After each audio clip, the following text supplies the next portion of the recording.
in which our protagonists, Anna and Levine, finally meet, and in which one of their tales comes to an end.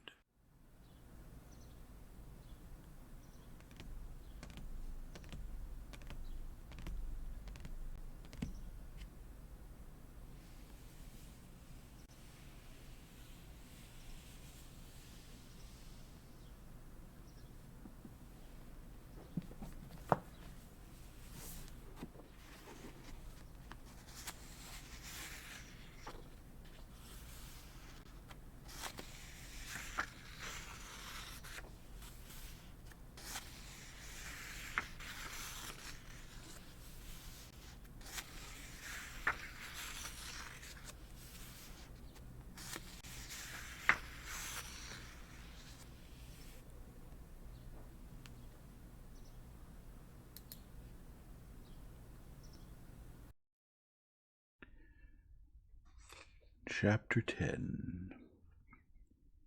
She had risen to meet him, not concealing her joy at seeing him, and in the calmness with which she gave him her small and energetic hand, introduced him to Vorkuev, and pointed to the pretty, red-haired girl who was sitting there over her work, referring to her as her ward. Levine saw the familiar and agreeable manners of a high society woman, always calm and natural. "Very, very glad," she repeated, and on her lips these words for some reason acquired a special meaning for Levine. "I've long known of you and loved you, both for your friendship with Stiva and for your wife. I knew her for a very short time, but she left me with the impression of a lovely flower, precisely a flower, and now she'll soon be a mother." She spoke freely and unhurriedly, shifting her eyes now and then from Levine to her brother, and Levine felt that the impression he made was good, and he at once found it light, simple, and pleasant to be with her, as if he had known her since childhood. "Ivan Petrovitch and I settled in Alexei's study," she said, in answer to Stepan Arkadyev's question whether he might smoke, "precisely in order to smoke," and with a glance at Levine, instead of asking if he smoked, she moved a tortoise-shell cigar case towards her and took out a cigarette. "How are you feeling today?" her brother asked. "All right. Nerves as usual."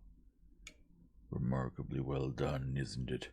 Stepan Arkadyevich said, noticing that Levine kept glancing at the portrait. "I've never seen a better portrait."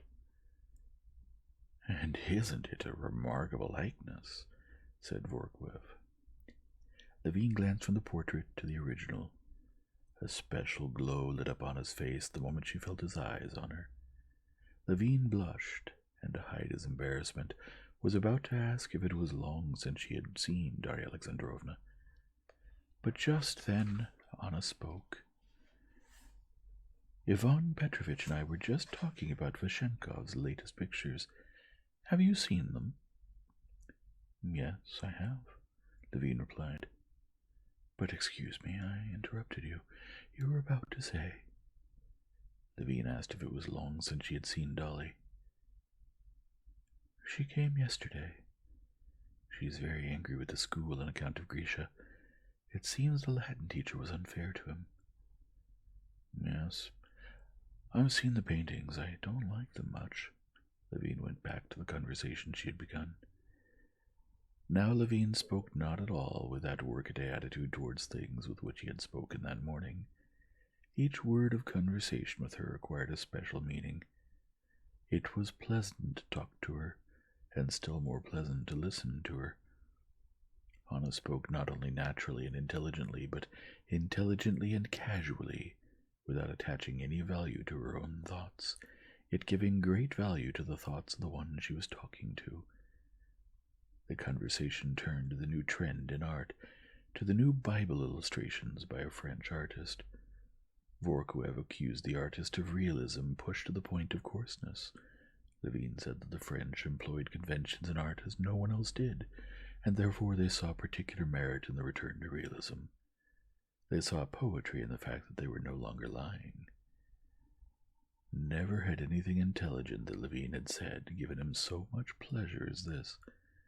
Anna's face lit up when she suddenly saw his point. She laughed. "I'm laughing," she said, "as one laughs seeing a very faithful portrait.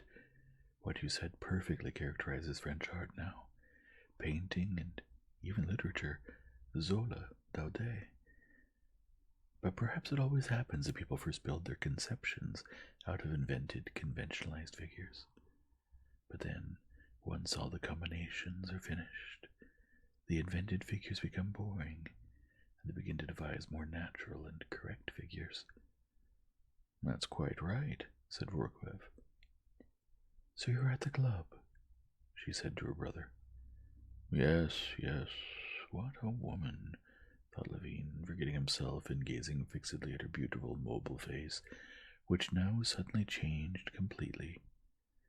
Levine did not hear what she said as she leaned towards her brother, but he was struck by the change in her expression. So beautiful before in its calmness, her face suddenly showed a strange curiosity, wrath, and pride. But that lasted only a moment. She narrowed her eyes as if remembering something. "Ah, yes. However, it's not interesting for anyone," she said, and turned to the English girl. "Please order tea in the drawing room." The girl got up and went out. "Well, did she pass her examination?" asked Stepan Arkadyevich. "Splendidly. She's a very capable girl with a sweet nature." "He'll end by loving her more than her own." "That's a man talking. There's no more or less love. I love my daughter with one love, and her with another." "I was just telling Anna Arkadyevna," said Vorkwev, "that if she spent at least 100th of the energy she puts into this English girl on the common cause of the education of Russian children, Anna Arkadyevna would be doing a great and useful thing." "Say what you like, I can't do it. Count Alexei Kirillich strongly encouraged me." In pronouncing the words Count Alexei Kirillich, she gave Levine a pleadingly timid look, and he involuntarily responded with a respectful and confirming look. "Encouraged me to occupy myself with the village school. I went several times. They're very nice, but I couldn't get caught up in it. Energy, you say. Energy is based on love, and love can't be drawn from just anywhere. It can't be ordered. I love this English girl. I myself don't know why." And again she glanced at Levine. Her eyes, her smile, everything told him that she was addressing what she said to him, valuing his opinion and at the same time knowing beforehand that they understood each other. "I understand that perfectly," Levine replied. "One cannot put one's heart into a school, or generally into institutions of that sort, and that is precisely why I think these philanthropic institutions always produce such meager results." She kept silent and then smiled. Yes, she agreed. "I never could. Je n'ai pas le coeur assez large. To love a whole orphanage of nasty little girls, cela ne m'a jamais réussi. There are so many women who have made themselves a position sociale that way, and the less so now," she said, with a sad, trustful expression, ostensibly addressing her brother, but obviously speaking only to Levine. "Now, when I do need some occupation, I cannot do it." And frowning suddenly, Levine understood that she was frowning at herself for talking about herself. She changed the subject. "What I know about you," she said to Levine, "is that you're a bad citizen, and I've defended you the best I could." "How have you defended me?" "Depending on the attack. But wouldn't you like some tea?" She rose and picked up a Morocco-bound book. "Give it to me, Anna Arkadyevna," said Vorkwev, pointing to the book. "It's well worth it." "Oh no, it's all so unfinished." "I told him," Stepan Arkadyevich said to his sister, pointing to Levine. "You shouldn't have. My writing is like those little carved baskers made in pensions that Lisa Mertzalov used to sell me. She was in charge of prisons in that society." She turned to Levine. and those unfortunates produced miracles of patience. And Levine saw another new feature in this woman whom he found so extraordinarily to his liking. Besides intelligence, grace, beauty, there was truthfulness in her. She did not want to conceal from him all the difficulty of her situation. Having said this, she sighed, and it was as if her face, acquiring a stern expression, suddenly turned to stone. With this expression she was still more beautiful than before, but this was a new look. It was outside the realm of the expressions, radiant with happiness and giving happiness, which the artist had caught in the portrait. Levine glanced once more at the portrait and then at her figure as she took her brother's arm and walked with him through the high doorway, and felt a tenderness and pity for her that surprised him. She asked Levine and Vorkwev to go to the drawing-room and stayed behind to talk about something with her brother. About the divorce, about Vronsky, about what he's doing at the club. About me, thought Levine. And he was so excited by the question of what she was talking about with Stepan Arkadyevich that he hardly listened to what Vorkwev was telling him about the merits the children's novel Anna Arkadyevna had written. Over tea, the same pleasant, meaningful conversation continued. Not only was there not a single moment when it was necessary to search for a subject of conversation, but on the contrary, there was a feeling of having no time to say what one wanted, and of willingly restraining oneself in order to hear what the other was saying. And whatever was said, not only by her but by Vorkwev, by Stepan Arkadyevich, acquired a special significance, as it seemed to Levine, owing to her attention and observations.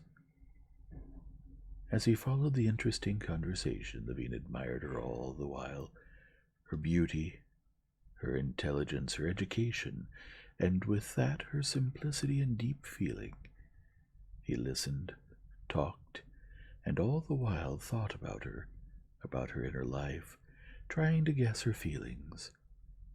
And he who had formerly judged her so severely, now by some strange train of thought justified her and at the same time pitied her, and feared that Vronsky did not fully understand her. After 10, when Stepan Arkadyevich got up to leave, Vorkwev had left earlier, it seemed to Levine as if he had just come. He, too, regretfully got up to leave. "Goodbye," she said, holding his hand and looking into his eyes with an appealing gaze. "I'm very glad que la glace est rompue." She let go of his hand and narrowed her eyes. "Tell your wife that I love her as before, and if she cannot forgive me my situation, I wish her never to forgive me. In order to forgive, one must have lived through what I've lived through, and may God spare her that." "Certainly, yes. I'll tell her," said Levine, blushing.